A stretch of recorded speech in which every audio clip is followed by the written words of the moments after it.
महाराज जी, ये प्रश्न काफ़ी सारे ऐसे माता पिताओं का है, इन्हीं का नहीं है, कि जैसे बेटे का शादी किया, अभी बहू आई और फिर बहू बेटे के पक्ष में हो गई या बेटा बहू के पक्ष में हो गया और माता पिता से एक रूखापन।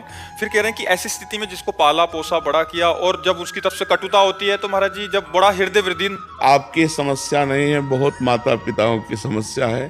क्योंकि बच्चे अध्यात्म से जब तक नहीं जुड़ते तब तक उनको ये समझ में नहीं आता कि मातृ देवो भव पितृदेवो भव, हमारे माता पिता हमारे भगवान हैं, ऐसा भाव नहीं आता। तो स्वार्थ में बुद्धि मलिन हो जाने के कारण अभी तो आप चल पा रहे हैं तो रूखापन है, और जब चल नहीं पाएंगे तो एकदम विरोधी भाव आ जाएगा। जब आप खाट पर शौच करेंगे ना और उनको फेंकनी पड़ेगी ना, तब गालियां खानी पड़ेंगी। कोई विशेष श्रद्धावान अपने ऐसे माता पिता की सेवा कर पाता है।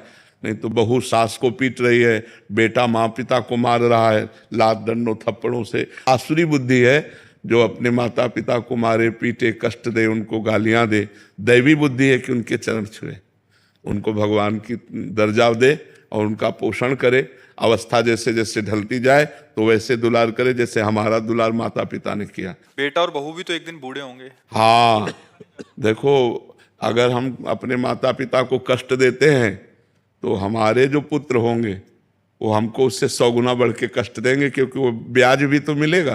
तो इसलिए नए बच्चों को ये ध्यान रखना चाहिए कि वो भी किसी दिन माता पिता बनेंगे और वो किसी दिन वो भी बूढ़े होंगे। तो अपने माता पिता के साथ असभ्य व्यवहार नहीं करना चाहिए।